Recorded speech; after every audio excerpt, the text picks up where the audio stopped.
Дараагийн мэдээлэл Эрдэнэс тавталгаа хувьцаат компани захирал Асан Ганхуяг энэ 7 хоногт суллагдахаар болжээ. За одоо тэрээр дахир соёот буюу хорих 405 дугаар ангид ял эдэлж талбайн туслахаар ажиллаж байна. За түүнийг хоригдох хугацаанд сайн ажилласан гэх шалтгаанаар хугацаанаас өмнө ийхүү сул харуулжээ.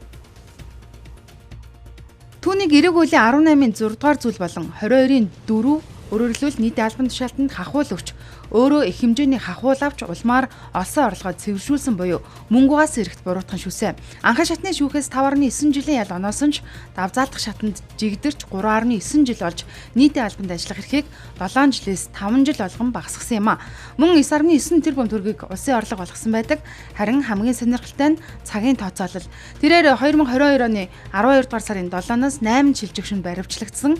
Тэгэхээр 3 жил 9 сарын ял нь логгоор бол 2026 оны 9 дугаар сард дуусах ёстой. Тэгвэл хууль заасан үндслэл журмын дагуу ажлын байраар хангагдаж ажил хөдөлмөрт хамрагдсны дагуу шагналын хоногийг авжээ. Дээрх шагналын хоног нь үндсэн ялд орж тооцогддог. За нөгөөдөөгөр хэрэг шалгагдаж авах явцдаа 400 гаруй хоног урьдчилан хоригдсон. За тэр хоног нь мөн ялд нь орж тооцогдож ийхүү хугацаанаас өмнө суллагдахаар болжээ.